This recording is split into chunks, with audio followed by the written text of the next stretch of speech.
le monde est bien installé.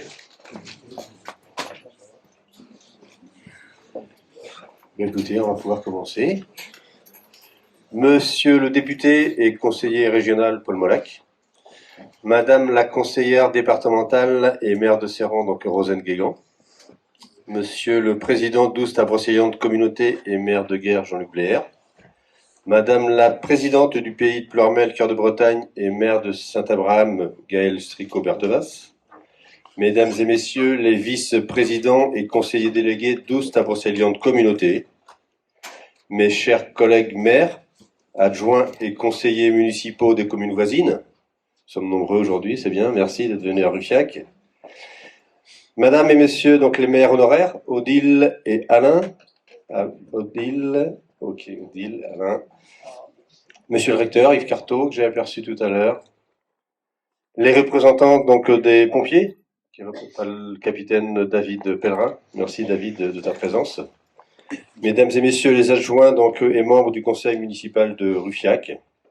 Madame la directrice de l'école Sainte-Anne, Céline Giquel, qui vient d'arriver sur la commune de Ruffiac en septembre. Bienvenue donc Céline sur la commune. Mesdames et Messieurs les responsables associatifs. Mesdames et Messieurs les agents communaux, les bénévoles de la médiathèque, Mesdames et Messieurs, chers amis, bonjour à toutes et à tous. Je voudrais excuser donc Muriel Jourda, Yves Blenven et Simon Usna, nos trois sénateurs donc du Morbihan, Madame Tanguy, maire honoraire, Mesdames et Messieurs les élus, retenus ce jour par d'autres cérémonies de vœux, ainsi que Mesdames Pépion et Châtel, conseillères municipales, qui sont absentes aujourd'hui. Et j'excuse également donc Monsieur le président de l'OGEC, je cherche Benoît Angéli. Donc voilà. Voici donc une nouvelle année qui débute, alors que nous avons à peine vu passer 2023, que le temps passe vite. Nous sommes au cœur de la période des vœux, qui est aussi la période des bonnes résolutions. Voilà pourquoi je me réjouis d'être parmi vous en cette fin de matinée, à l'occasion de cette sympathique cérémonie. Moment traditionnel et convivial dont nous avons toutes et tous besoin. Merci à vous tous ici présents, qui êtes animés du même souci que le nôtre, servir l'intérêt général et animer notre commune. Car ici comme ailleurs, la qualité des relations entre la population, les associations et nos institutions est vraiment essentielle. Dans les moments heureux, comme celui que nous vivons aujourd'hui, ou ceux plus difficiles que malheureusement réserve la vie.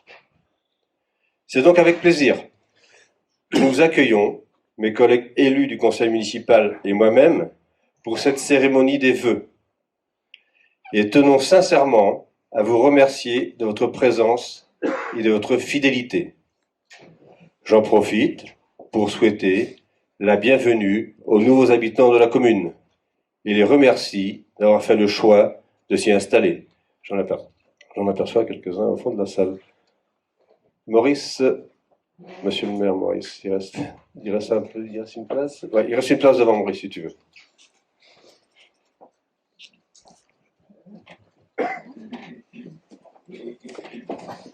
Nous sommes heureux de constater que vous êtes toujours aussi nombreux. Cela prouve vraiment l'intérêt que vous portez à notre beau village. Oui, je dis village. Ce nom n'est pas péjoratif, mais reflète plutôt bien notre commune rurale. Que cette nouvelle année 2024 vous soit heureuse, prometteuse, faite d'épanouissements familiaux, personnels et ou professionnels. Qu'elle soit synonyme d'une vie meilleure, surtout pour nos concitoyens qui sont dans la souffrance, la peine ou la difficulté. J'en profite pour remercier les élus qui m'entourent pour leur investissement et leur abnégation au sein de la vie municipale. En parlant d'investissement personnel, j'ai une pensée toute particulière pour Madame Germaine Couedelot, adjointe aux affaires sociales et présidente de l'ADMR pendant un certain nombre d'années, qui nous a quittés fin octobre. Je remercie le personnel communal qui se donne pleinement au quotidien dans sa mission de service public, à chacun d'entre eux, Je présente mes meilleurs vœux de bonheur, de santé, de réussite dans leurs projets personnels, ainsi qu'à leurs familles. Je nous souhaite également de bons vœux dans nos projets municipaux. Avec l'équipe municipale et les agents de nos services communaux, nous avons agi pour vous, pour l'avenir de notre village, avec en permanence à cœur le bien commun, avec toujours en tête la lutte et l'adaptation face au changement climatique, à notre humble échelle. J'y reviendrai d'ailleurs tout à l'heure. Nous sommes aussi attachés au maintien du lien et de la solidarité entre les habitants, si important en milieu rural, pour que personne ne soit laissé de côté. Afin de mieux profiter de cette cérémonie et des échanges informels qui ne manqueront pas de se dérouler autour du verre de l'amitié, je vais tenter d'être bref en vous donnant une photographie de notre village. Je pense que vous en savez déjà beaucoup, mais apporter des précisions, des détails, permettra d'avoir une vue plus précise. Notre village compte 1410 habitants au dernier recensement de 2018. La prochaine campagne se déroulera du 18 janvier au 17 février 2024. Celle-ci est organisée tous les 5 ans. Je vais donc demander aux futurs recenseurs de bien vouloir se lever pour que vous puissiez les reconnaître. Donc Morvan, Guilmotte et Christine Dupéret, voilà, qui seront les recenseurs. Donc j'excuse également donc Marie-Emmanuelle Hédan qui est absente aujourd'hui. Je vous demanderai de leur réserver un bon accueil. Il est très important d'y répondre, puisque de ces chiffres découle la participation de l'État au budget des communes. Le calcul de la dotation globale de fonctionnement repose en grande partie sur la population des communes. 13 naissances enregistrées pour cette année, qui viendront, nous l'espérons, enrichir dans quelque temps les bancs de notre école Sainte-Anne, qui comptait cette année une centaine d'élèves, en légère baisse par rapport à l'année dernière. J'en profite pour saluer l'équipe enseignante pour son implication en faveur de l'éducation de nos jeunes enfants, ainsi que les membres de l'OGEC et de l'APEL avec qui nous travaillons en étroite collaboration. Quelques élèves de Ruffiac fréquentent également le groupe scolaire public Paul Gauguin de Malétroit, auquel nous adhérons par le biais d'un syndicat, ce qui permet d'offrir aux familles le choix de la scolarité pour leurs enfants. 80 élèves se restaurent quotidiennement à la cantine de l'école Sainte-Anne. Merci aux agents de restauration pour l'élaboration des repas, qui proposent aux élèves un menu bio une fois par mois, ainsi que des produits provenant de producteurs locaux et commerces de Ruffiac. Environ 30 élèves sont accueillis en garderie matin et soir. Pour faire fonctionner nos services municipaux, 10 agents travaillent au quotidien. 2 agents administratifs, Sandrine et Manuela, 3 agents dans la filière technique, Stéphane, David et Gwenaël, qui vient de nous rejoindre début octobre. À ce propos, je les remercie de leur investissement pour l'obtention des 2 premiers pétales au concours des villes et villages fleuris. On peut les applaudir.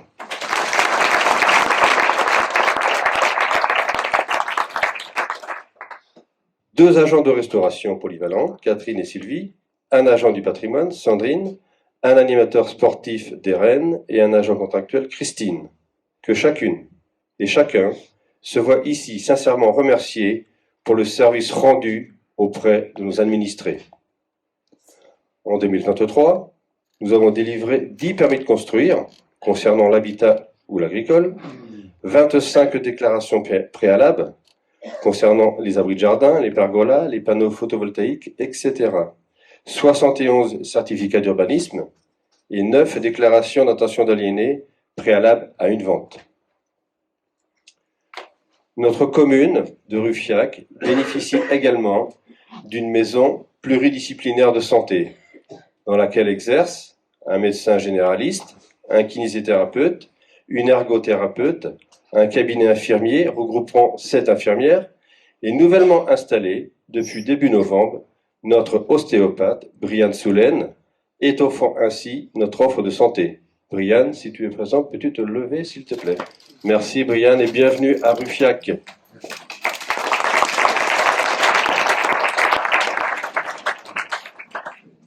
Et nous recherchons toujours activement un second médecin généraliste ainsi qu'un dentiste.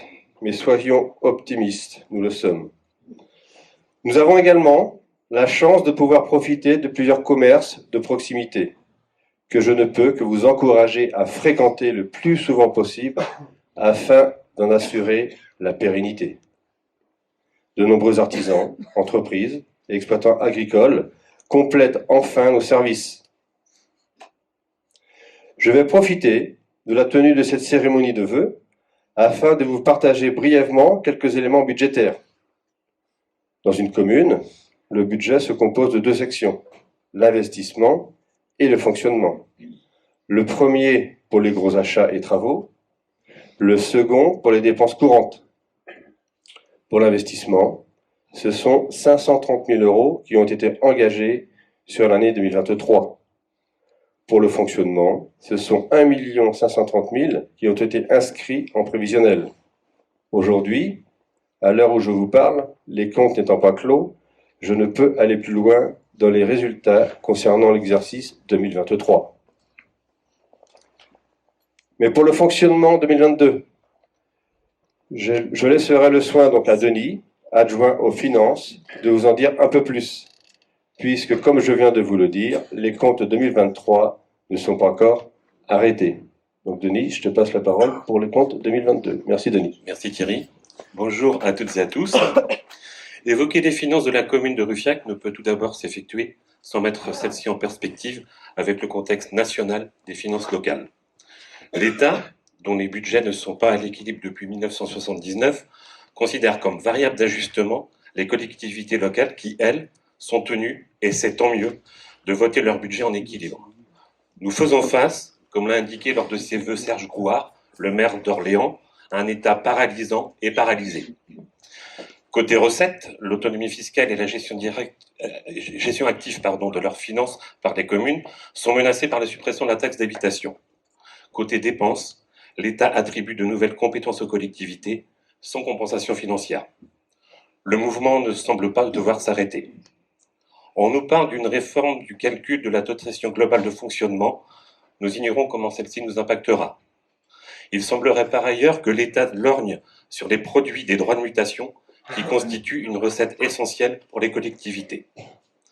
De la même manière, Bercy songerait à mettre à contribution les agences de l'eau dont le rôle est prépondérant dans la gestion du grand cycle de l'eau.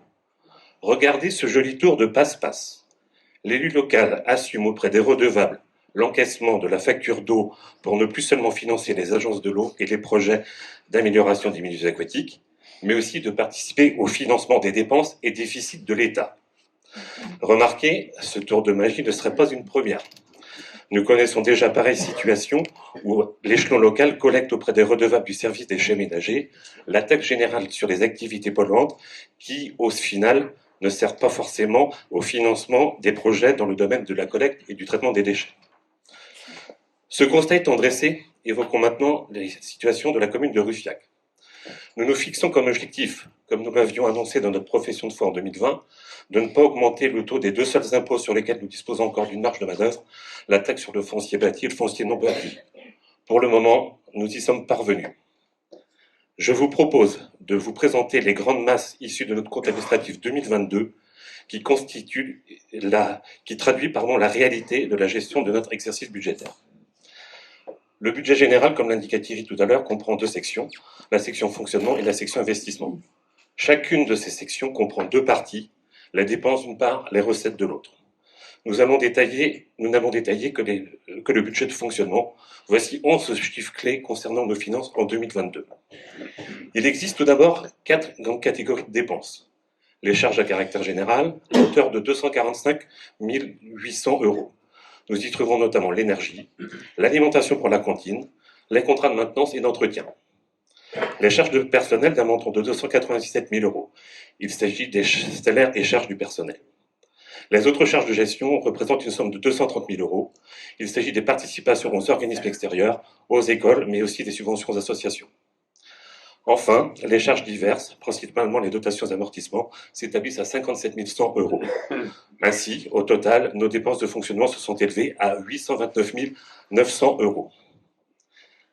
Les recettes se décomposent également en 4 grandes catégories. Tout d'abord, la plus importante représente plus de la moitié de nos recettes, les impôts et taxes pour un montant total de 595 000 euros. Il s'agit des taxes foncières, de la compensation de l'État pour la taxe d'habitation, de l'attribution de compensation versée par 12 brocéliantes communautés, ainsi que des droits de mutation. Le poste subvention et participation représente pour sa part un montant de 267 000 euros. Nous y retrouvons la dotation globale de fonctionnement versée par l'État et les compensations d'État sur la taxe professionnelle. Les autres produits de gestion courante ont apporté 149 000 euros. Ce sont les loyers que nous percevons sur les appartements que nous louons, ainsi que les produits des locations de salles, ainsi que les opérations d'ordre. Les produits de services et ventes ont rapporté 95 000 euros. Ce sont les redevances d'occupation du domaine, antennes relais et éoliennes, ainsi que les participations à la cantine. Au total, nos recettes de fonctionnement ont été à hauteur de 1 106 000 euros. Ainsi, si on fait la différence entre les recettes et les dépenses, la commune a dégagé un excédent de fonctionnement de 276 720 euros sur l'année 2022.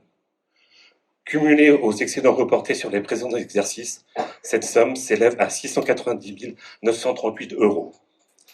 Ces excédents ont permis d'abonder la section investissement.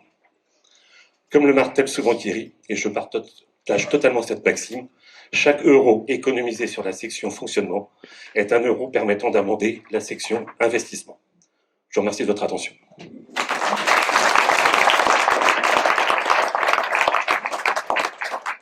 Merci Denis donc, pour toutes ces informations concernant donc, les finances.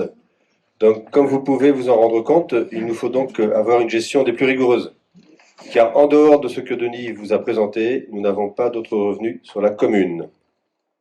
Ce qui me permet une bonne transition, il nous donne l'occasion de vous parler, grâce donc à l'intervention de Gilles, des travaux réalisés en 2023 en matière de voirie et patrimoine ou encore acquisition de petits matériels. Gilles, je te passe la parole. Merci Thierry. Bonjour à toutes et à tous. Durant cette année 2023, plusieurs opérations ont été réalisées sur la commune. La rue des Haies a été complètement rénovée avec la réfection du réseau d'assainissement par la technique du chemisage, ensuite par l'effacement des réseaux électriques et téléphoniques, ainsi que par le remplacement du réseau d'eau pluviale. La création de 2 trottoirs et de chicanes a permis de sécuriser cette rue. Le montant total des travaux se monte à 226 000 euros, sur lesquels nous avons perçu 159 000 euros de subvention, soit un reste à charge pour la commune de 67 000 euros.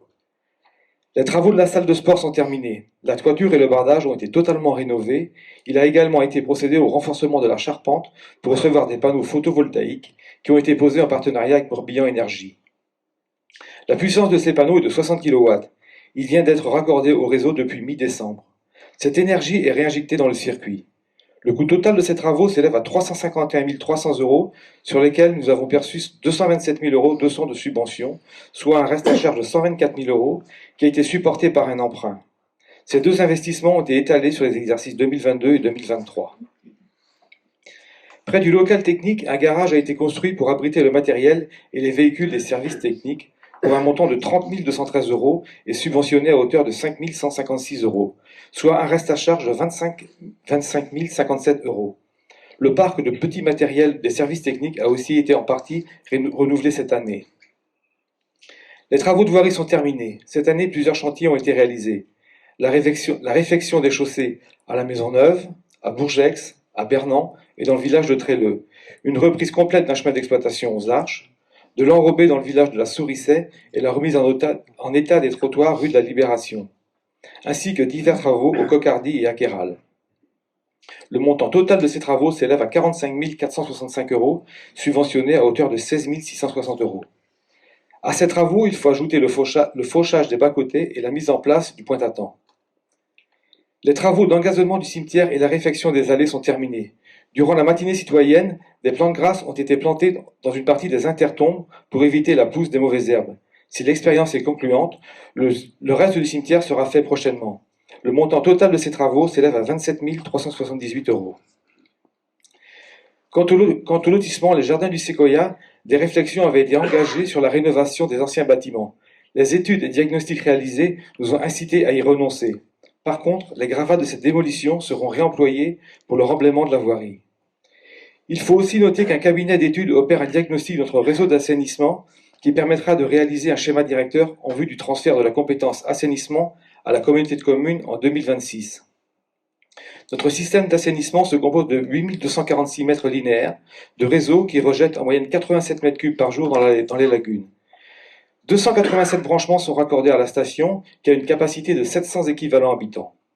Le contrat de concession de gestion du système d'assainissement collectif qui expirait le 31 décembre 2023, après une procédure de mise en concurrence, la délégation de service public a été attribuée à la société SAUR pour une durée de 9 ans, à compter du 1er janvier 2024.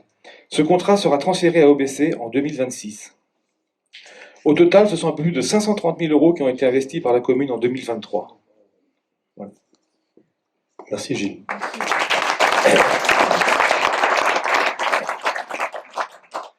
Donc merci Gilles d'avoir listé donc rapidement donc une partie des actions donc menées lors de cette année 2023.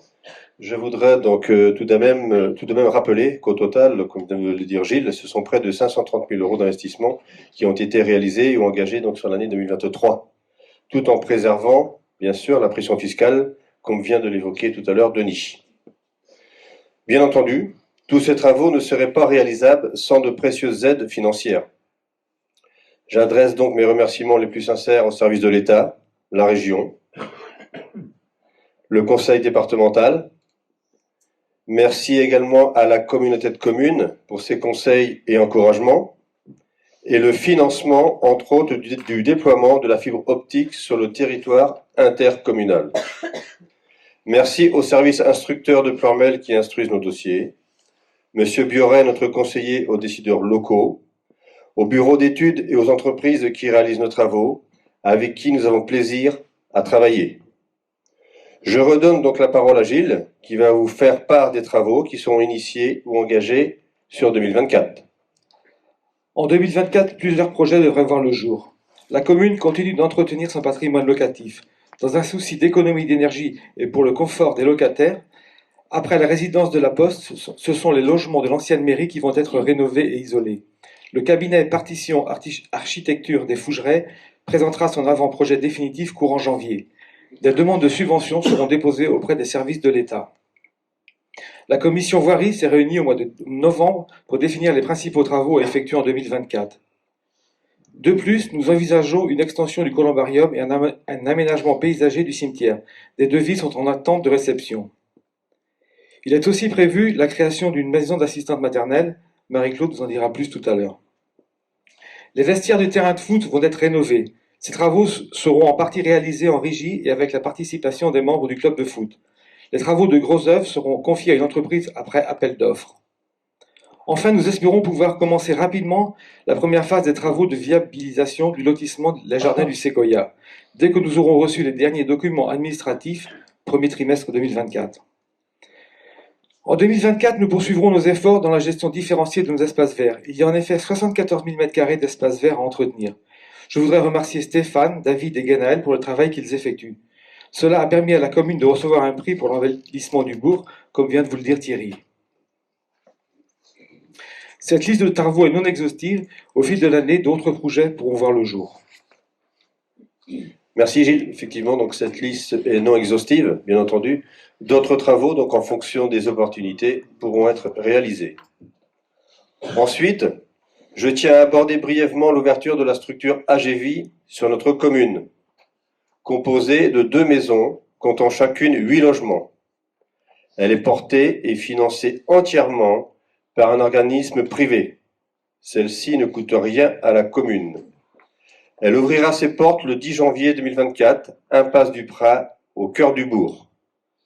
Il s'agit d'un véritable atout pour notre commune, permettant à nos aînés souffrant de solitude et d'éloignement de se rapprocher des services de santé et commerce sans pour autant opter pour l'alternative de l'EHPAD, pas toujours adaptée à la situation. Nous laissons les personnes intéressées se rapprocher de la mairie afin que nous puissions vous communiquer les contacts des personnes pouvant vous renseigner sur le fonctionnement et le coût pour intégrer cette structure. La cérémonie des vœux est chaque année l'occasion de remercier les acteurs ayant participé au dynamisme de notre commune, de quelque façon que ce soit. Je salue donc les acteurs de la vie locale ruffiacoise, ainsi que tous les professionnels qui œuvrent sur le territoire. Artisans, de moins en moins nombreux malheureusement, commerçants, agriculteurs, professions libérales, chefs d'entreprise, sans qui notre commune n'aurait pas le dynamisme qu'elle a. Et bien évidemment, vous tous qui êtes venus ce midi, fidèles au rendez-vous. Je vais maintenant laisser la parole à Marie-Claude, qui va vous faire un petit focus sur les associations et manifestations qui se sont tenues en 2023. Merci Thierry. Bonjour à toutes et à tous. La municipalité a reconduit pour cette année l'offre d'assurance santé avec AXA. Par cette convention, la commune souhaite soutenir ses habitants pour trouver une solution adaptée à leurs besoins en matière de prise en charge des frais médicaux. Après diverses rencontres avec les assistantes maternelles, la municipalité a décidé de créer une maison d'assistantes maternelles qui regroupera 3 assistantes maternelles. Ces dernières accueilleront 12 enfants maximum. Cette structure devrait voir le jour fin 2024 et sera implantée dans le lotissement des Métairies. Avec la commission communication, nous travaillons à la refonte du site internet. Celui-ci devrait être finalisé milieu d'année. Monsieur le maire de Ruffiac, dans le Lot, a rencontré Thierry cet été et nous envisageons éventuellement de faire un jumelage. Un espace coworking est disponible au presbytère, à la journée, à la semaine ou au mois. Maintenant, comme Thierry vient de vous en faire part, je vais vous parler des animations qui se sont déroulées cette année sur notre commune. Pour les plus gourmands, la chasse à l'œuf, organisée par la municipalité avec le conseil municipal des jeunes, a rassemblé une 50aine d'enfants. Le poulet basquez, le 15 avril, organisé par le club de basket, 360 participants étaient présents. Début mai, les Amis de Saint-Jacques, comme chaque année, organisent leur repas champêtre. Ils rassemblent plus de 200 personnes. Le cochon grillé le 17 juin et le moule frite le 14 octobre, organisé par l'Appel et l'OGEC de l'école. Ce fut d'ailleurs une belle édition qui clôt le mandat du président Nicolas. La fricassée du 15 août, organisée par le club de foot, c'est une date importante avec plus de 1700 participants. La fête du Prieuré, le 27 août, avec un nombre important de ventes de repas. La raclette des supporters du foot, le 31 octobre, qui a également été un franc succès. Le repas des aînés, le 12 novembre, 170 convives se sont retrouvés dans la joie et la bonne humeur. Cette rencontre est toujours un temps fort pour les élus et les membres de la commission sociale. L'amicale des parents d'élèves du groupe scolaire public Paul Gauguin a organisé la poule au pot et réunissait 200 personnes. Maintenant, pour ceux qui aiment les échanges, les représentations théâtrales. 7 représentations ont été jouées pour une pièce intitulée « Du sang dans le potage ». Sans oublier la troupe des jeunes qui jouait en ouverture. Le Jardin en folie. Pour cette première édition, la municipalité a travaillé en collaboration avec Benoît Angéli et avait retenu 5 groupes musicaux. Malgré le mauvais temps, l'ambiance était au rendez-vous. Les matinées citoyennes, les 24 juin et 28 octobre, ont été l'occasion de faire des plantations dans le cimetière avec une 50aine de participants. Le rallye vélo, le 10 septembre, organisé par la municipalité et le conseil municipal des jeunes. Une 20aine d'équipes étaient présentes pour cette journée. Ce fut pour les participants une belle découverte de la commune, en famille ou entre amis. Le marché de Noël, le 28 novembre, organisé également par la municipalité. 18 exposants étaient présents et des balades en calèche pour les enfants. Le Téléthon, qui s'est déroulé le 7 et 8 décembre, a mobilisé une 30aine de bénévoles durant ces 2 jours et a récolté 12 748 €. La chorale Forlan se retrouve tous les lundis à 20h30 à la salle du presbytère. Elle participe à l'animation du marché de Noël avec un concert dans l'église. Les ateliers proposés par l'outil en main afin de faire découvrir des métiers manuels et des métiers d'art à des jeunes de 9 à 14 ans. Les animations proposées par Du Temps pour nous chaque deuxième vendredi du mois, comme des jeux de société, de l'art floral, des jeux d'extérieur. Et maintenant pour les plus sportifs, la rando VTT et pédestre le 23 avril organisée par le Vélo Club. La participation a été très faible, la météo ayant freiné les ardeurs, espérant une meilleure participation pour l'année prochaine. Le club de gym propose plusieurs horaires, la gym tonique le lundi de 20h à 21h, gym d'entretien le jeudi de 14h à 15h, gym douce le jeudi de 11h15 à 12h15. Les cours sont dispensés par Deren, l'animateur sportif de la commune. Il est à noter que cette année, nous avons eu le plaisir de voir l'équipe de foot monter en R2. Et maintenant, qui dans l'Assemblée fait partie d'une association, si vous voulez bien lever la main, bénévoles, présidents. Ils sont nombreux, c'est bien. Je pense qu'ils sont nombreux, nous pouvons les applaudir.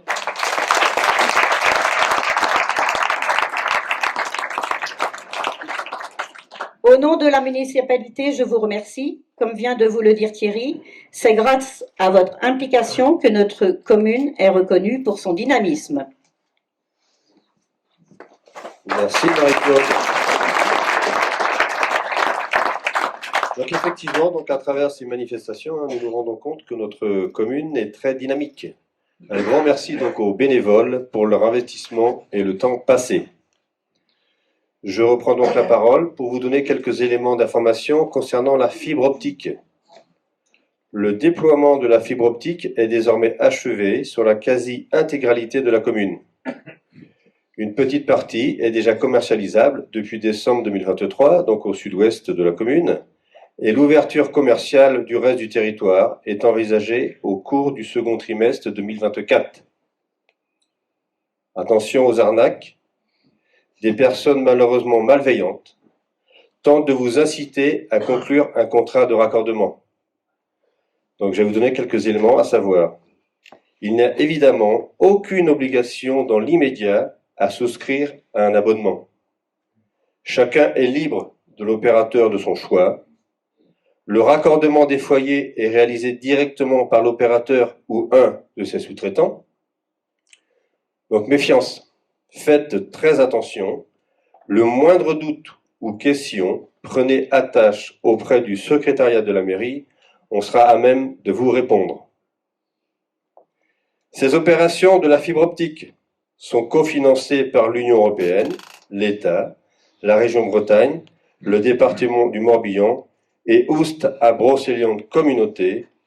Pour la commune de Ruffiac, le coût pour OBC est de 328 000 €. Ce n'est pas rien. Il faut le savoir quand même, que la communauté de communes participe effectivement à la mise en place de cette fibre optique. Je souhaite donc poursuivre mon intervention en ayant quelques mots concernant la communauté de communes, justement, et plus particulièrement s'agissant des sujets qui m'incombent en tant que vice-président. Le PCAET, ce qu'on appelle le plan climat air énergie territorial, et le sujet très complexe des déchets.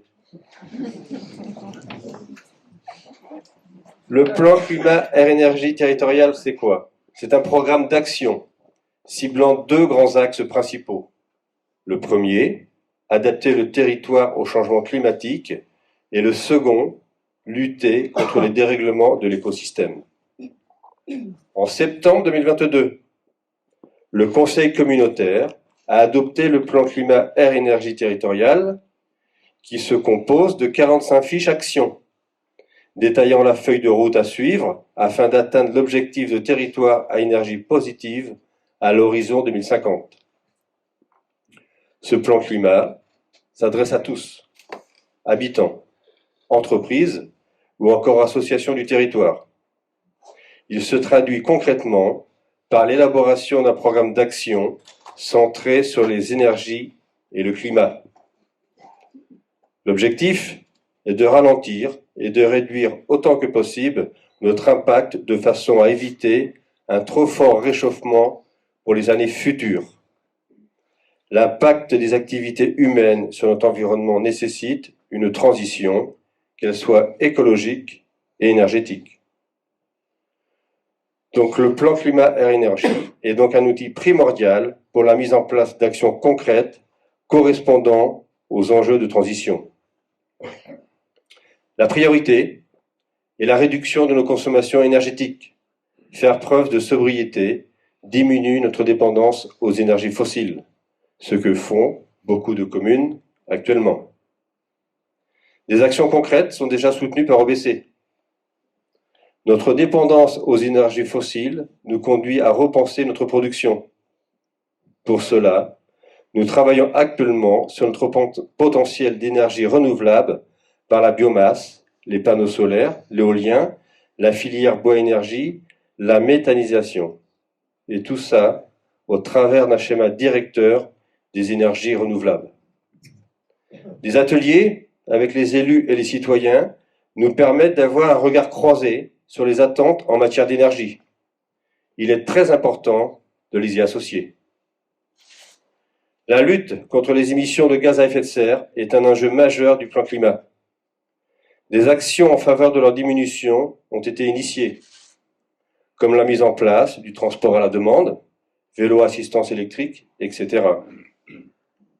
L'adaptation du territoire aux impacts du changement climatique, avec, comme nous l'avons vu, des phénomènes de plus en plus nombreux et intenses ces dernières années, sécheresse, inondations, tempêtes, plus particulièrement cette année, nous invite à repenser différemment notre territoire face à ces aléas.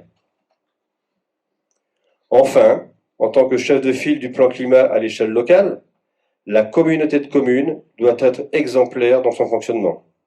C'est pour cette raison que nous travaillons actuellement dans le cadre de la démarche territoire engagée dans la transition écologique, afin d'améliorer nos pratiques de façon continue et intégrer dans chaque projet communautaire ou communal les enjeux de transition.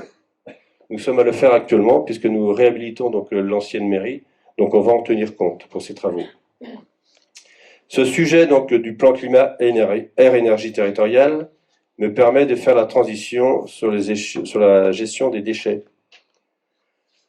Le réchauffement climatique en cours, les atteintes portées à la biodiversité et la raréfaction des ressources naturelles nous obligent à repenser en profondeur nos modes de consommation et nos habitudes de vie, mais également la gestion de nos déchets ménagers. En effet, le traitement des ordures ménagères n'est plus une simple gestion de service, mais renvoie à une responsabilité individuelle pour tout consommateur, tant pour des raisons financières qu'environnementales. Nous devons chercher à produire moins de déchets, en modifiant nos comportements, tout en augmentant de façon conséquente la qualité du tri des emballages. L'augmentation de la taxe générale des activités polluantes, comme vous en parlez tout à l'heure, Denis, est synonyme de l'augmentation du coût du traitement des déchets pour les collectivités. Il est ainsi nécessaire d'en réduire la production et d'optimiser leur tri et leur recyclage. Pour cela, adoptons les pratiques respectueuses de l'environnement. La TGAP, mise en place par l'État pour le financement de projets de collecte et de traitement des déchets, rapporte à l'État 500 millions d'euros. Cette manne financière n'est malheureusement pas toujours utilisée au titre de la réduction ou de l'élimination des déchets. La qualité de ce tri est effectivement un sujet important pour notre territoire, puisque nous constatons une forte augmentation du taux de refus qui a un impact direct sur le coût. La communauté s'est engagée dans une démarche de réduction des déchets à travers de multiples actions. Premièrement, en faveur notamment du compostage, via la distribution de composteurs individuels. N'hésitez pas à prendre contact auprès de la communauté pour vous procurer vos composteurs. Et également en faveur du réemploi, avec la création d'un espace de réemploi à la déchetterie de Serran.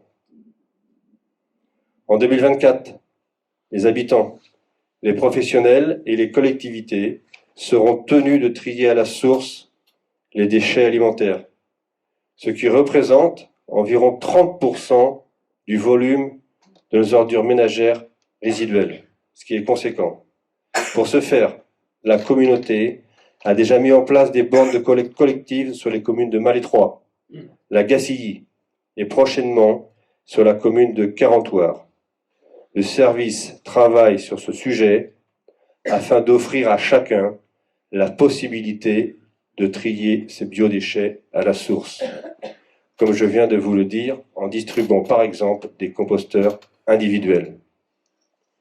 Comme chacun le sait maintenant, le système de collecte évoluera pour les secteurs de Malétroit et la Gacilly à compter du second semestre 2024 à juin 2025 pour une mise en place progressive. Et la redevance incitative sera instaurée afin de maîtriser les coûts. Donc le nouveau mode de collecte, ça sera de l'apport volontaire en colonne pour les ordures ménagères résiduelles et le verre, et en point de rassemblement avec des bacs individuels pour les emballages. Le meilleur déchet est celui que l'on ne produit pas. Il est urgent que nos industriels s'emparent du sujet et diminuent, autant que faire se peut, le suremballage inutile. J'aurai encore beaucoup à dire sur ce sujet, mais je vais m'arrêter là pour aujourd'hui. Différentes informations vous seront communiquées dans les mois qui arrivent. Toujours concernant la communauté de communes, sachez aussi que la Maison de l'Habitat et de l'Énergie offre un accompagnement personnalisé et gratuit afin de rénover les logements pour baisser nos factures, améliorer le confort, diminuer l'impact environnemental, permettant le maintien à domicile ou encore changer de chauffage. Un autre service qui peut également vous intéresser pour vos démarches administratives concernant l'emploi, la retraite, la santé, les impôts, l'accès aux droits, France Service, présent le lundi après-midi à Rufiac sur rendez-vous. N'hésitez pas à vous rapprocher des services de la communauté pour tout renseignement complémentaire. Toujours sur ce thème de la transition énergétique, qui passe également par la mise à disposition de transports en commun. Donc depuis le 2 janvier 2024, l'offre de mobilité évolue au sein de notre communauté. Après une année d'expérimentation d'un service de 5 lignes de bus intérieurs de proximité, un bilan a été fait. Il s'avère que certaines lignes ne sont pas ou peu fréquentées. Il a donc été décidé de recentrer ce réseau sur 3 lignes. Cette évolution de l'offre de mobilité d'OBC a également fait l'objet d'une réflexion afin d'optimiser la complémentarité avec les lignes régionales. Donc la nouveauté, depuis le 2 janvier, le transport à la demande permet donc aux usagers de bénéficier des déplacements de son domicile au centre-ville ou au centre-bourg afin d'accéder aux supermarchés, aux équipements médicaux, équipements sportifs, services publics, etc., dans un rayon de 20 km sur le territoire d'OBC, du lundi au samedi, pour un montant de 2 €. Des informations sont également disponibles en mairie. N'hésitez pas à les consulter. Je laisserai bien sûr le soin tout à l'heure à Jean-Luc Blair, président d'OBC, de compléter mes propos. C'était déjà complet ? Pour l'heure, au nom de tout le conseil municipal, des agents communaux et à mon nom propre, je vous renouvelle à chacune et à chacun d'entre vous mes vœux les plus sincères et les plus chaleureux. Une belle et heureuse année 2024, remplie d'amour et de rêves pour vous-même et pour les vôtres. Et surtout, une bonne santé, le bien le plus précieux qui puisse exister. Je vous remercie de m'avoir écouté. Vous pourrez retrouver l'ensemble des informations que je viens de vous donner dans le bulletin municipal qui vous a été distribué fin décembre. En fin de cérémonie, permettez-moi de mettre à l'honneur un jeune Rufiacois, champion du monde avec l'équipe de France militaire de rugby, qui est juste là, Yoann.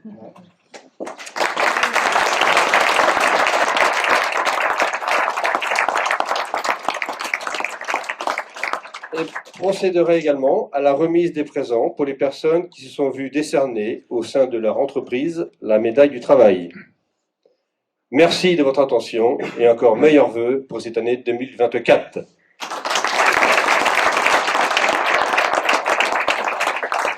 Monsieur le Président, vous voulez dire un petit mot?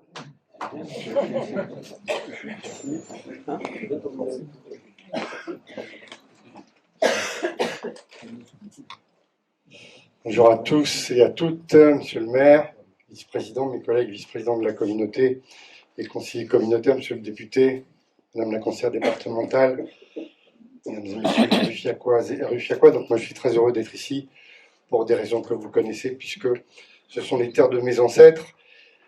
Et donc j'y viens toujours avec beaucoup de plaisir. Merci de m'avoir invité ici au vœu, comme tous nos collègues. On a un tour à faire, on s'organise sur les 26 communes, on ne peut pas être partout, mais on essaie de faire au mieux.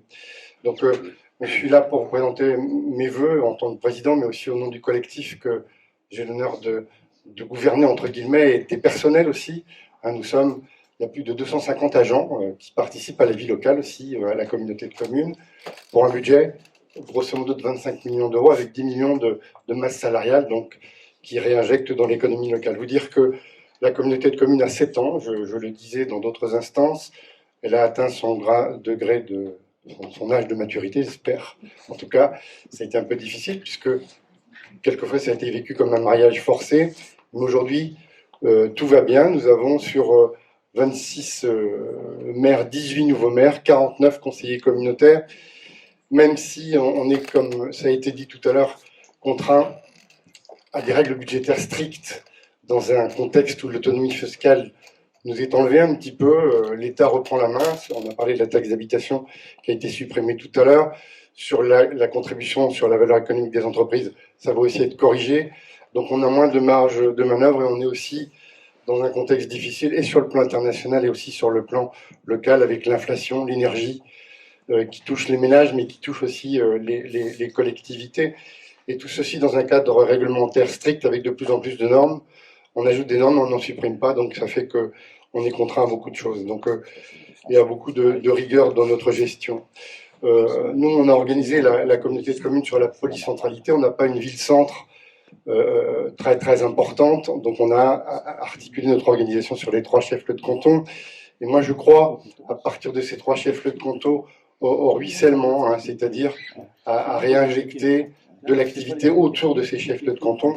J'en veux pour preuve, si on regarde les statistiques, vous avez vu dans le recensement, globalement, beaucoup de petites communes augmentent en démographie, en habitants. Je vois la mienne, par contre, elle diminue. Donc, ça veut dire qu'on réinjecte localement de l'activité. Le deuxième volet, c'est que notre deuxième priorité, c'est de maintenir le développement économique. Les ressources de la collectivité, c'est l'économie.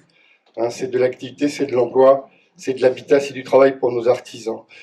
Consolider aussi du fait de l'extension de la communauté de communes, qui maintenant, on a agrégé 3, hein, Guerre, Agassiz, Malais 3, au travers de cet abrocement de communauté, de favoriser les liens de proximité.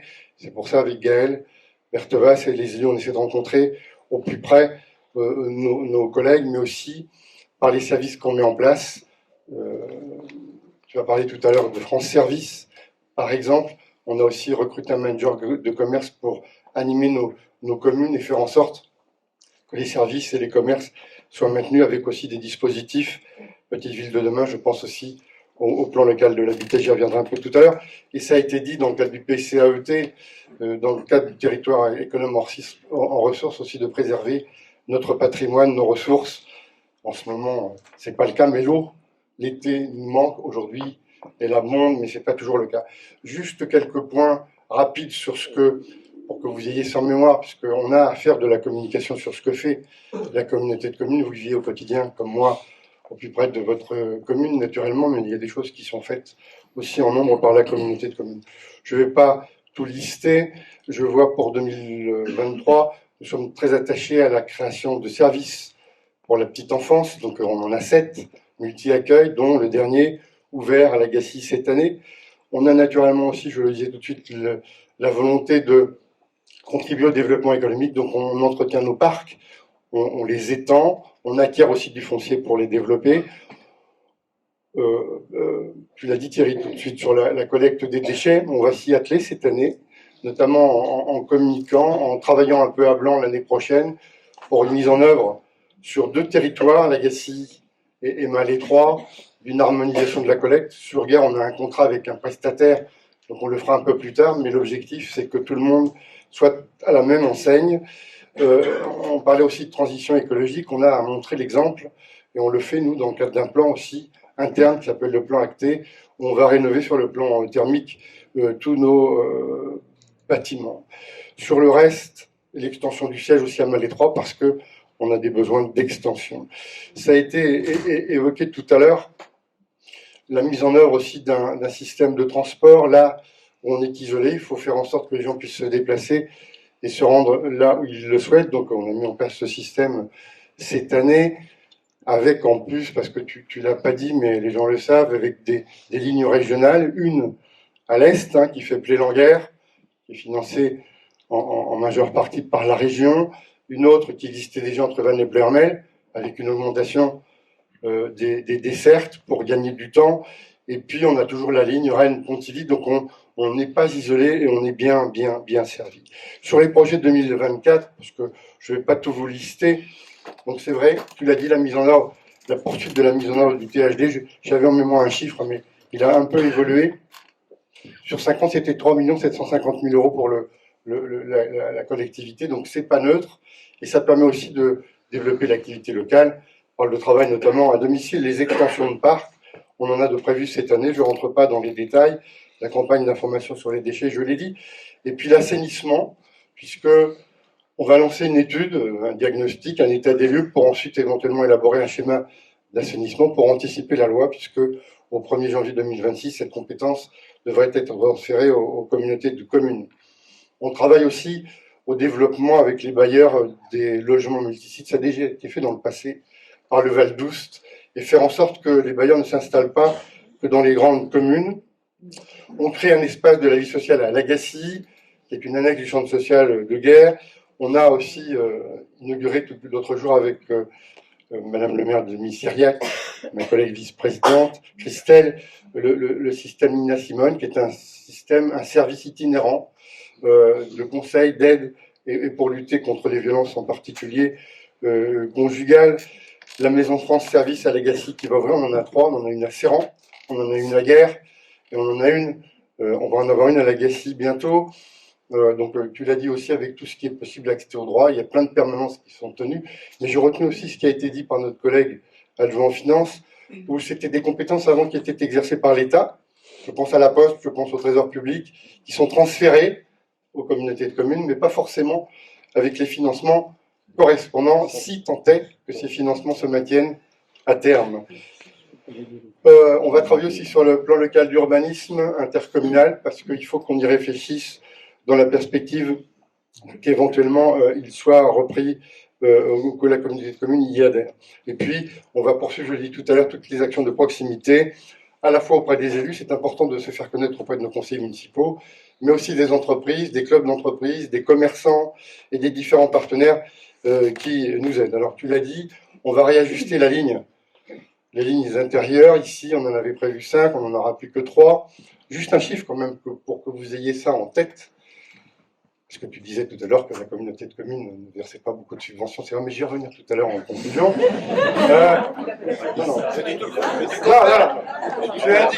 Non, je pense que là, j'ai dit le contraire. Non, à la fin, ça a été... Tu t'es rattrapé sur le très haut débit. Il n'y a pas de problème. Mais avant, je vais y revenir dans quelques minutes. Sur les lignes de transport, toujours pour vous dire que ça, c'est une affaire d'1 200 000 € par an. On a levé le versement transport auprès des entreprises de plus de 11 salariés. Ça nous rapporte 800 000 € plus l'aide du conseil régional pour les transports scolaires. Ça fait qu'il nous reste 200 000 dont il faudra peut-être financer le différentiel là cette année. Après, on verra comment ça réagit. Non, ce que je disais tout à l'heure, tu disais simplement qu'il y avait eu des subventions de versées par la région, le département, et que la communauté de communes apportait sa contribution. Oui, elle l'apporte en nature, notamment directement, puisque on a un certain nombre de compétences que nous exerçons, petite enfance, les déchets, les transports, le développement économique, je l'avais noté ici, et plein d'autres choses, l'enfance, j'en ai parlé à l'instant, l'assainissement à venir, les déchets naturellement, et qui est aussi un lourd budget. puisque le fait du changement du système de collecte nous oblige à investir aussi de manière importante. Mais c'est vrai, ce que disait Thierry tout à l'heure, la meilleure économie à faire, c'est de produire ou de ne pas produire de déchets. Donc, je veux dire, pour finir, que et les collaborateurs de la communauté de communes et nous-mêmes, les élus, tous sommes à pied d'œuvre pour répondre au mieux aux attentes de la population, en pleine responsabilité. J'emploie souvent ce terme, et au juste nécessaire, c'est-à-dire que chaque euro dépensé ou économisé compte, et c'est important parce que nos marges de manœuvre diminuent. On a un budget de fonctionnement très très important, nous ici, à la communauté de communes, parce qu'on a beaucoup de services. Ça veut dire que ça nous laisse peu de marge en matière d'investissement, parce qu'on dégage des excédents relativement faibles, voire on fonctionne sur les excédents des années antérieures, et ça limite notre capacité à investir. Or, on ne veut pas trop emprunter, et on ne veut surtout pas non plus entraîner de la pression fiscale.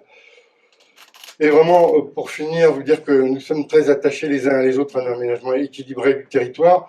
On essaie de faire en sorte que, y compris par rapport à la communauté, de disposer de services un peu partout sur le territoire. Ils ne sont pas tous concentrés ni à Malétroit, ni à Guerre, ni à Legacy. Il y a tous les services de proximité aussi qui existent. Il faut que nous appuyions. On a l'avantage, par rapport à d'autres territoires du centre-Bretagne, de bénéficier d'un atout stratégique, géographique important. On est bien placé.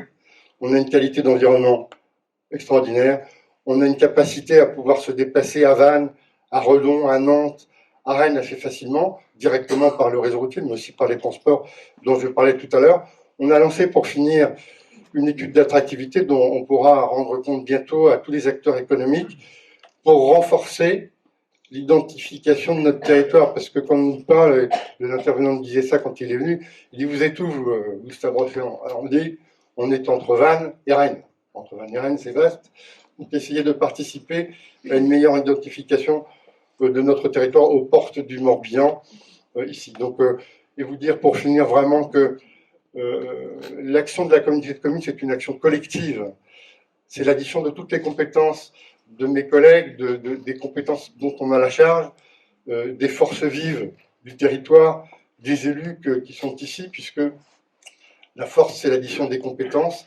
On essaie tous d'y contribuer avec humilité, avec assiduité, mais avec détermination, parce qu'on a la chance d'avoir un territoire ici de qualité. Je renouvelle vraiment tous mes voeux de bonheur, de santé, de réussite à Ruffiac, à ses habitants, à ses élus municipaux, parce que j'ai connu Ruffiac depuis très longtemps. Je vois les pas qui ont été franchis, la modernisation de cette commune, sa grande dynamique qui bénéficie. Vous avez de la chance. J'entendais, je disais tout à l'heure, il faudrait qu'on ait un deuxième médecin, mais il y en a qui en cherchent déjà un.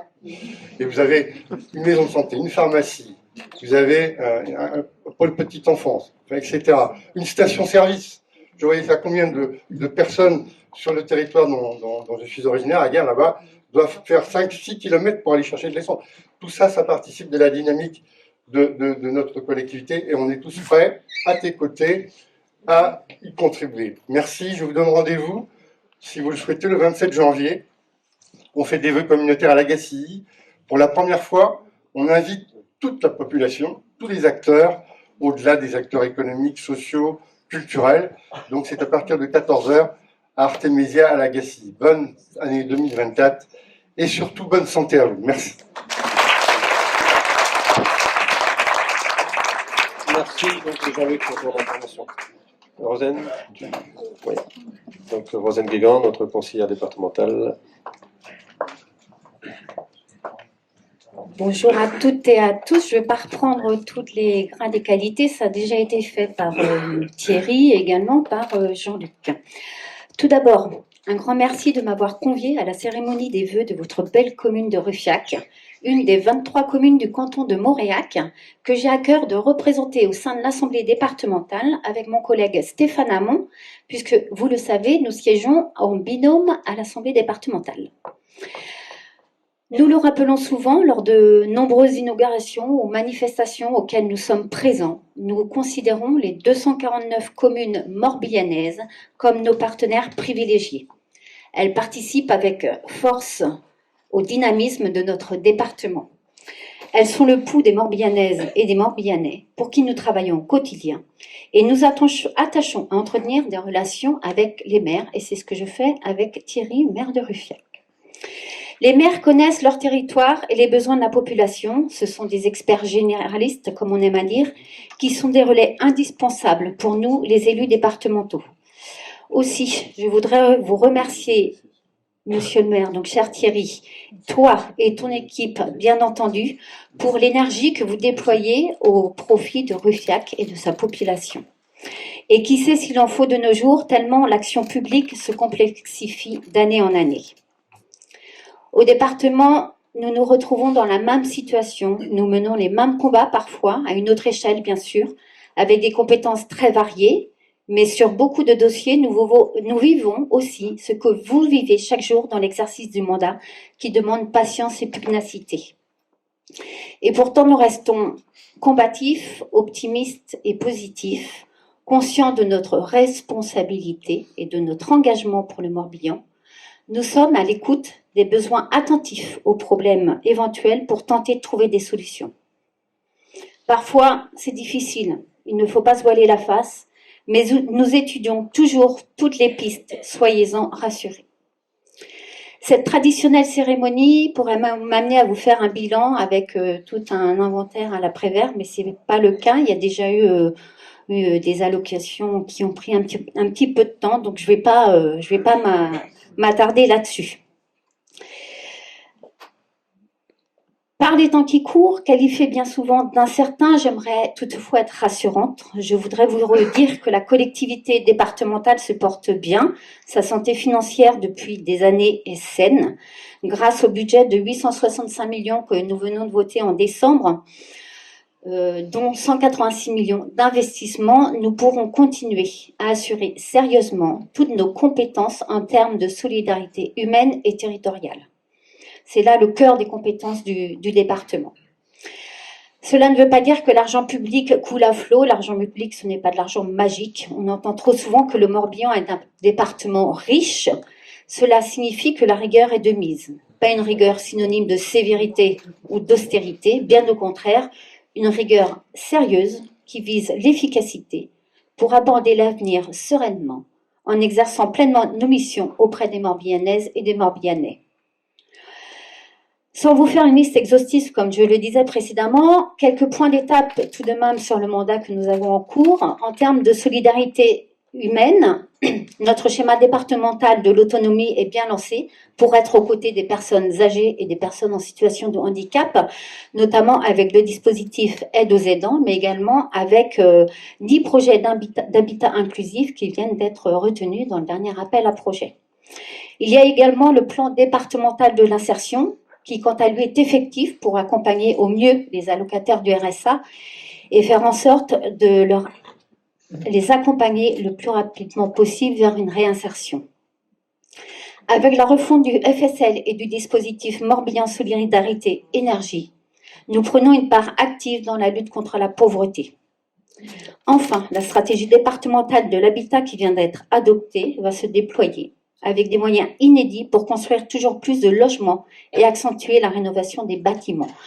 Il a été évoqué tout à l'heure justement la situation tendue du logement avec la volonté d'avoir des bailleurs sociaux, comme le disait le président de la communauté de communes, qui viennent dans nos communes plus rurales et pas que sur les grandes agglomérations.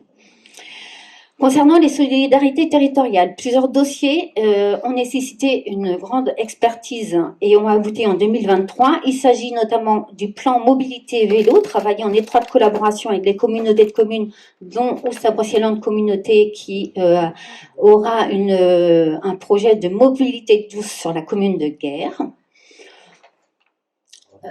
Le schéma des espaces naturels et de la biodiversité établi pour les 10 prochaines années renforce l'action du département pour la protection de la nature. Et j'en termine par le soutien au projet d'investissement des communes avec la mise en place d'un éco-bonus. C'est une politique forte du Morbihan qui permet vraiment un aménagement harmonieux sur l'ensemble du département. Et concernant la commune de Riffiac, dans le cadre du PST, 4 projets ont été subventionnés pour un montant total de 89 468 €.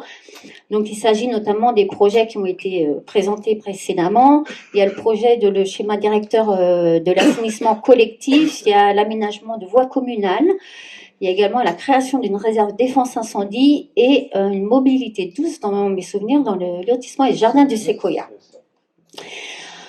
Je poursuis. En 2024, l'Assemblée départementale devra se prononcer sur des sujets importants. Je vous en citerai juste quelques-uns. La mise en place d'un plan jeunesse pour accentuer nos actions éducatives auprès des collégiens notamment. Un schéma touristique pour prendre en compte les évolutions rapides et nécessaires de ce secteur d'activité qui est indissociable du Morbihan. La mise en place d'une stratégie bois et forêt, c'est une richesse qu'il faut préserver et optimiser. Et en lien avec le PETR Pays de Pleurmel, Monsieur de Chabannes a contribué largement à ce domaine. Puis un très beau projet avec le château de Tiergueinec qui est souvent méconnu et qui se trouve sur le canton de Mauriac et notamment sur la commune de Bignan, qui va entrer dans une phase de rénovation pour quelques années afin de conforter ce domaine comme un lieu d'art et de culture pour petits et grands et encore favoriser l'aspect patrimonial de nos communes rurales.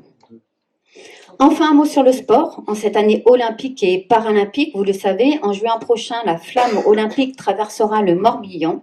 Au-delà du sport, cette flamme portera surtout les 3 valeurs olympiques que sont le respect, l'excellence et l'amitié. Des valeurs fortes qui doivent tous nous éclairer dans notre vie. Il y aura encore beaucoup de points à aborder, mais ce serait beaucoup trop long et ce n'est pas le lieu. Aussi, si vous ne deviez retenir de tout cela que quelques idées de l'action du Conseil départemental, gardez en tête que le département du Morbihan est à vos côtés, qui a le souci de l'efficacité pour préparer votre avenir et répondre aux nombreux enjeux démographiques, environnementaux et sociétaux. Comme le rappelle souvent notre président David Lapartien, ce mandat débuté en 2021 est placé sous le signe de la solidarité pour continuer à faire du Morbihan un département où il fait bon vivre. Aussi, je vous souhaite à tous et à toutes, à vos proches, une très belle et chaleureuse année 2024, que chacune et chacun puisse s'épanouir et mener ses projets ici, chez nous, dans le Morbihan.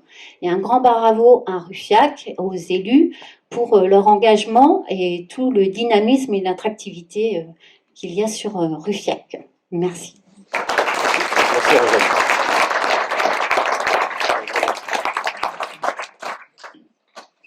Paul?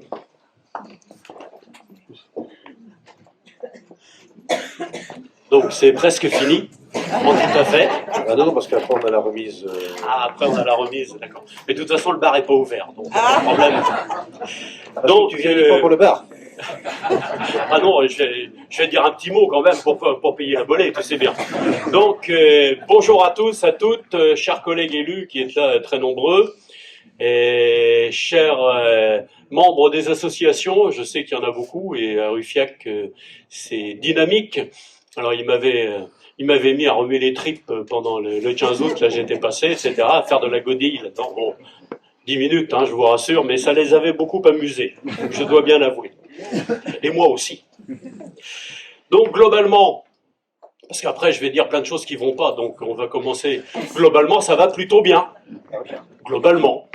On a un taux de chômage particulièrement bas, à tel point que nos chefs d'entreprise nous disent vous pouvez pas nous trouver des salariés qui puissent venir pour telle ou telle raison, pense avec des grandes banderoles, on embauche, etc. Donc, c'est plutôt bien pour ceux qui cherchent un emploi, puisqu'a priori, un taux de chômage faible, c'est que l'économie marche bien. On n'a pas trop de défaillances d'entreprise, en tout cas pas pour le moment.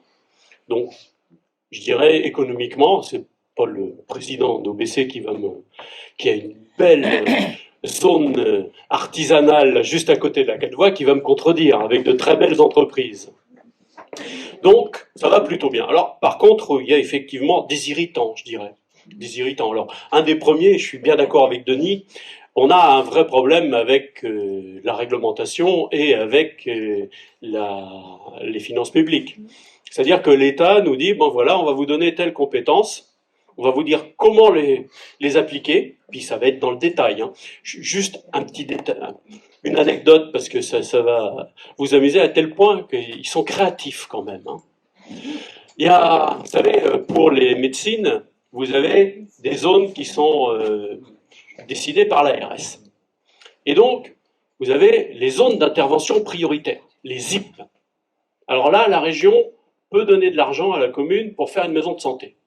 Puis vous avez les zones d'action complémentaire, les ZAC. Là, la région a encore le droit. Mais les dernières, c'est les zones de vigilance. Ah là, la région n'a pas le droit de donner. Ça a directement été décidé à Paris. Là, on se demande, le gars, je ne sais pas ce qu'il devait avoir. Moi, j'aurais été à sa place, j'aurais dit, bon, vous débrouillez, les élus locaux, hein, vous faites ce que vous voulez, vous faites une commission entre vous, et puis vous décidez vous-même. Ça aurait été un peu plus simple. Ah, mais c'est pas comme ça que ça marche.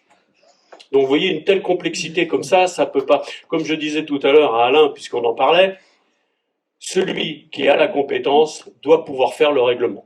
Sinon, évidemment, si c'est pas le même qui applique et le même qui fait le règlement, forcément, ce sera complexifié. Avec des gens qui vont vous expliquer que ce sera mieux comme ça pour telle et telle raison. En plus, ils savent argumenter. Mais c'est pas de l'efficacité.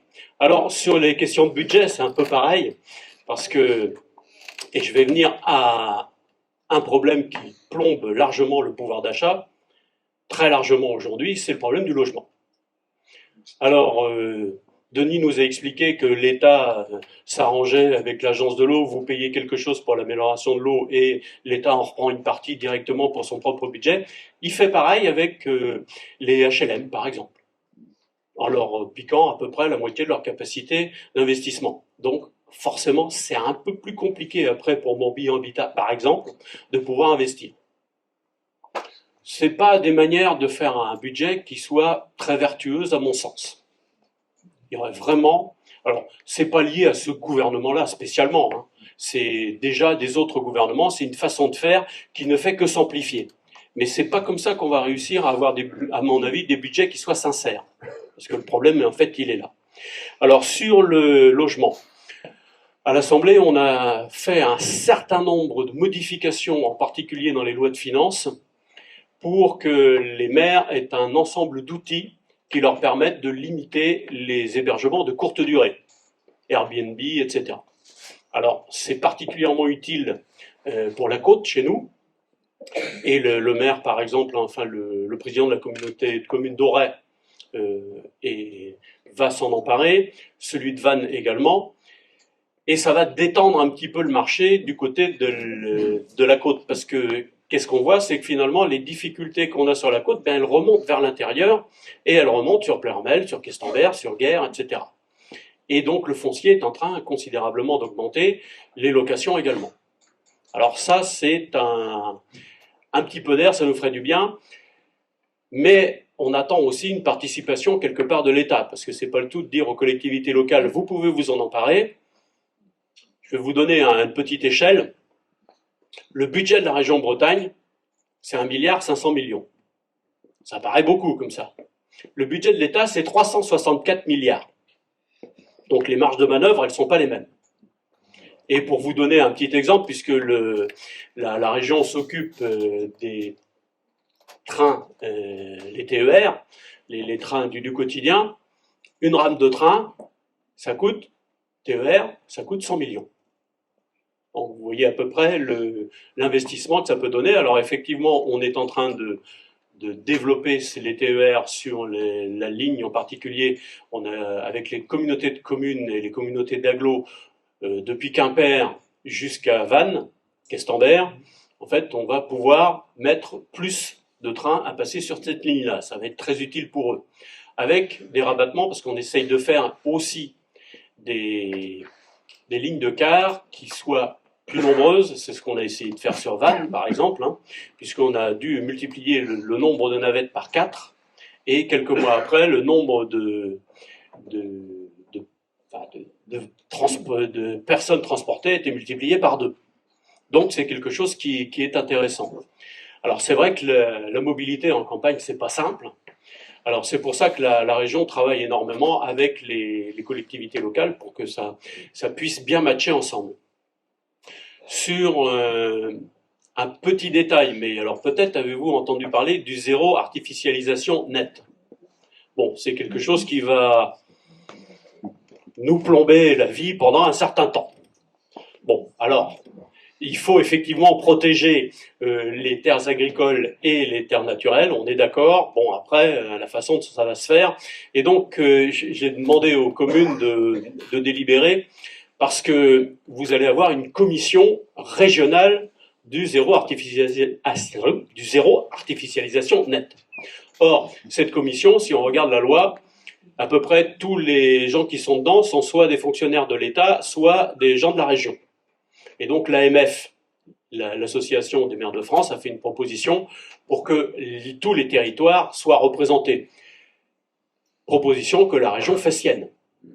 Le seul problème, c'est qu'il faut que alors je dis ça parce qu'il y a beaucoup de maires, il faut que vous délibériez avant fin janvier. Mi-janvier ? Ouais. Bon, quasiment toutes les communes ici ont délibéré. C'est fait pour la commune de Ruffiac. C'est fait pour la commune de Ruffiac, c'est bien. J'avais fait un petit rappel au mois de décembre, parce que quand il y a un accord entre les différentes collectivités locales, régions, mairies, etc., c'est préférable à quelque chose qui nous tombe du ciel directement en venant de Paris. Donc, sur la question de la médecine, parce que c'est quelque chose qui effectivement me tient à cœur. J'ai attiré l'attention du gouvernement, enfin des différents gouvernements, puisque c'est depuis 2012, sur la question des désertifications médicales. On ne peut pas dire qu'ils aient eu une oreille franchement attentive. Pas franchement. Alors ça change un petit peu là, parce qu'un certain nombre de députés se sont aussi rendus compte qu'ils avaient les mêmes problèmes. Donc on a essayé de faire une loi transpartisane, ce qu'on a réussi à faire, et qui a été, disons, discutée parce que dans le même temps, le gouvernement en a proposé une qui s'en rapprochait. Donc il y avait à peu près tous les articles qui ne posaient pas problème, sauf un. C'était une mini-sectorisation des médecins. En gros, les médecins aujourd'hui sont les seuls prestataires de services de santé qui peuvent s'installer où ils veulent. Les dentistes, les pharmaciens, etc. ne peuvent pas le faire. Et ce qu'on avait proposé, c'était vraiment quelque chose d'assez modeste, c'était que dans les zones bien dotées, à peu près 10% du territoire français, des grandes villes essentiellement, et les villes balnéaires, en gros, parce que Nice, Biarritz, il n'y a pas de problème pour trouver un médecin. Et donc que dans ces zones-là, les médecins ne puissent s'installer que si l'ARS leur donne, l'agence régionale de santé, leur donne l'autorisation. Eh bien, on n'a pas été foutu capable de le faire voter. Parce qu'on a eu la majorité présidentielle et le RN qui ont voté contre. Bon, on peut se demander pourquoi, mais enfin bon. Visiblement, il ne faut pas toucher aux médecins. C'est un peu dommage parce que ça aurait donné quelques possibilités. Et puis, bien sûr, la chose la plus importante, c'est d'augmenter le nombre de personnes en formation. Ce que l'on dit depuis, moi je dis ça depuis 2012. Alors ça augmente un peu. Mais c'est quand même paradoxal parce que on a un système de santé qui est quand même extrêmement bon. Pour vous donner un petit exemple, la prise en charge des AVC. Mon père a malheureusement fait un AVC il y a 30 ans. Bien, à l'hôpital, ils ne savaient pas comment le soigner. Ils essayaient, mais ils n'avaient pas les trucs. Aujourd'hui, vous avez, si vous êtes pris dans l'heure, beaucoup reviennent des AVC. La prise en charge est bien meilleure. Alors d'un côté, la prise en charge est bien meilleure, je pourrais dire la même chose pour les cancers, et de l'autre côté, on n'arrive pas à trouver un médecin. C'est quand même paradoxal. Il y a quelque chose qui ne fonctionne pas. J'ai parlé un petit peu de la région, bon, j'ai parlé des transports, essentiellement, ça marche avec les communautés de communes. Si je prends le passe-commerce, ça marche aussi avec les communautés de communes. Donc on a des compétences qui sont compétences économie, donc que l'on partage en fait avec les communautés de communes. Alors, une loi qui m'a un peu agacé, c'est la loi immigration. Alors pourquoi est-ce qu'elle m'a agacé? Pour plein de raisons. D'abord, parce qu'il y a des choses dedans qui ne servent à rien, sinon à agacer pour rien. Je vais prendre un exemple. Imaginons que vous avez un médecin étranger. Ce médecin étranger, il a tous les diplômes, etc. Vous pouvez le prendre, il arrive chez nous, et il y en a un certain nombre, parce que si on virait tous les médecins étrangers qu'on a dans nos hôpitaux, ça ne fonctionnerait plus. Eh bien, si sa femme ne parle pas français, elle ne pourra pas venir avec lui. Eh non. Alors qu'on peut penser qu'elle peut l'apprendre une fois qu'elle sera en France. Et d'ailleurs, elle l'apprendra rapidement, évidemment.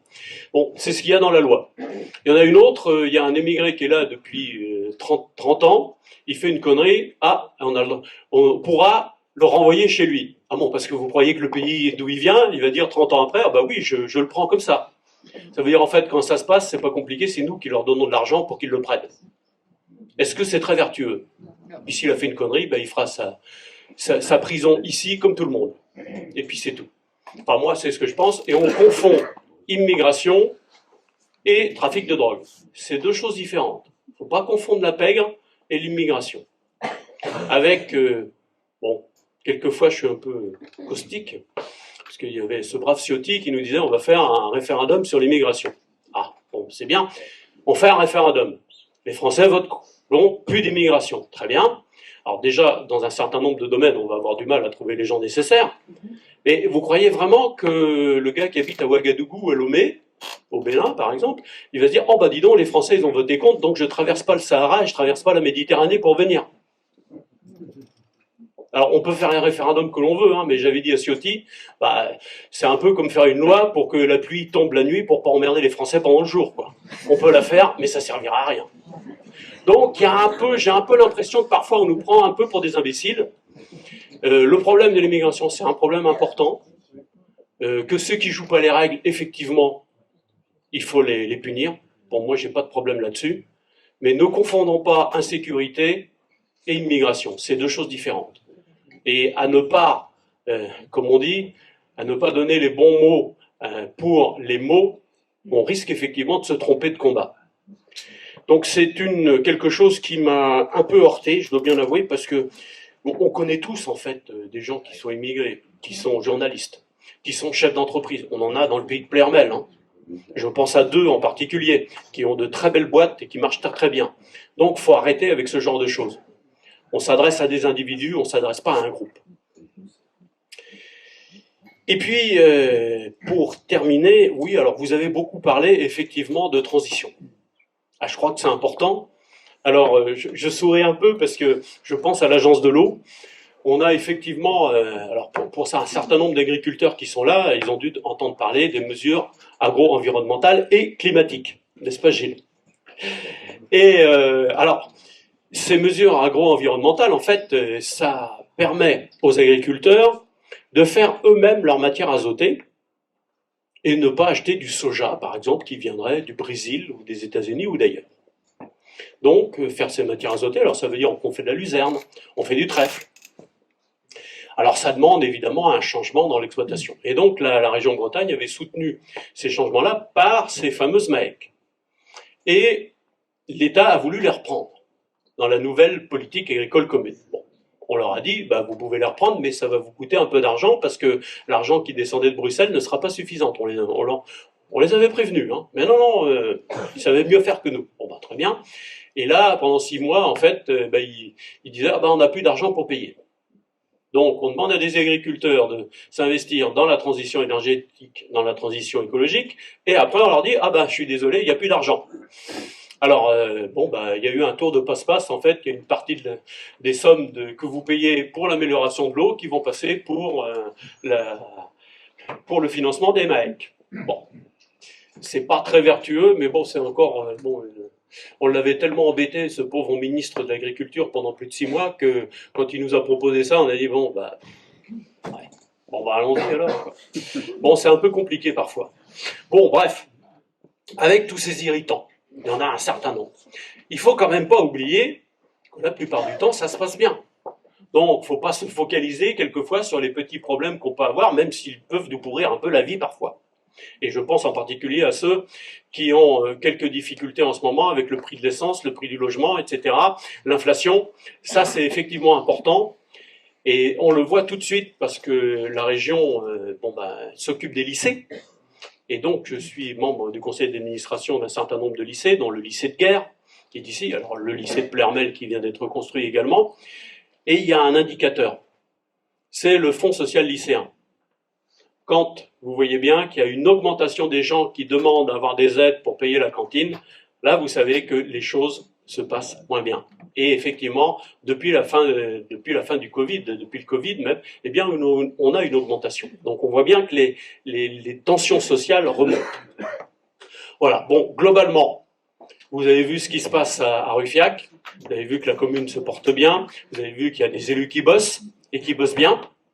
Alors, c'est important de le souligner parce que moi, quand je vais beaucoup, bon, je fais pas mal de vœux, hein, j'en ai fait 2 hier soir, je suis ici ce matin, moi, je vois des élus qui bossent, des élus qui ont à cœur que leur commune fonctionne bien et qui mouillent la chemise parce qu'ils vous ont pas forcément parlé des réunions le soir, d'un certain nombre de choses, mais je peux vous dire que parfois, ça peut être lourd, ça peut être très lourd.